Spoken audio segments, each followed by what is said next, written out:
सरकार की ओर से विदेशों में भेजे गए 7 प्रतिनिधिमंडलों में से कुछ भारत लौट आए हैं। जापान सहित कई देशों की यात्रा पर गए बीजेपी सांसद ब्रजलाल से बात की है हमारे एसोसिएट एडिटर ललित नारायण कंडपाल ने। भारत की ओर से दुनिया के कई देशों में गए सर्वप्रतिनिधि मंडल में शामिल भारतीय जनता पार्टी के राज्यसभा सांसद ब्रजलाल जी हमारे साथ मौजूद हैं। जानते हैं आखिर दुनिया के जापान, साउथ कोरिया जैसे देशों में होकर आए ब्रजलाल जी का अनुभव कैसा रहा। सर, कैसा अनुभव रहा? दुनिया ने क्या क्या रिएक्शन दिया है? दुनिया ने बहुत अच्छा रिएक्शन दिया और ये हमारा जो डेलीगेशन था ये आल पार्टी का था। जैसे मेरे डेलीगेशन में माननीय सलमान खुर्शीद साहब थे जो कांग्रेस पार्टी के हैं, विदेश मंत्री रहे हैं, उनको स्पॉट कर ले गए। हमारे कमेटी में जॉन ब्रिटास थे, सीपीआईएम के सांसद केरला से। हमारे उसमें जनता दल यूनाइटेड के संजय कुमार झा साहब जो टीम लीडर थे। हमारे इसमें अभिषेक बनर्जी थे तृणमूल कांग्रेस के। तो हमने वहाँ दुनिया के सामने ये बताया कि जो हम बैठे हैं, हम विभिन्न पार्टियों के हैं, हम एक दूसरे का विरोध भी करते हैं, लेकिन जब देश की बात आती है तो हम एक हैं। तो वो वहाँ किया और एक संदेश हमने दिया, हम पीस लविंग हैं, हम शांति चाहते हैं, हम विकास चाहते हैं।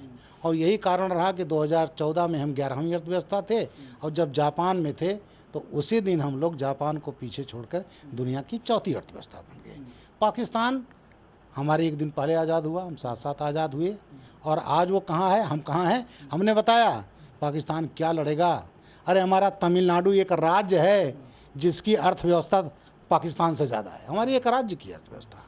लेकिन जो उसकी आदत रही है आज़ादी के बाद से 4 दशकों से, वो हमेशा हमें परेशान करता रहा, आतंकवादी घटनाएं करता रहा।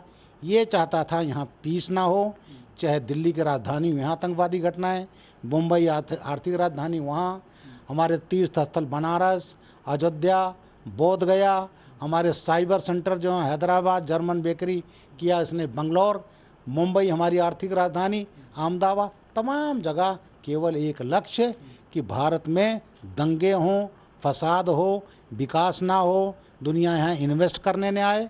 लेकिन जब मोदी जी 14 में आए तो कह दिया जीरो टॉलरेंस और उसी का परिणाम हम 11 से चौथी अर्थव्यवस्था। तो दुनिया को हमने बताया कि हम वार नहीं चाहते।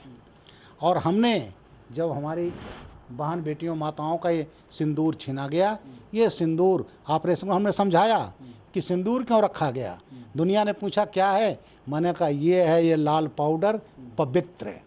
और ये जब शादी होती है तो दुल्हन का सबसे बड़ा गिफ्ट होता है ये सिंदूर।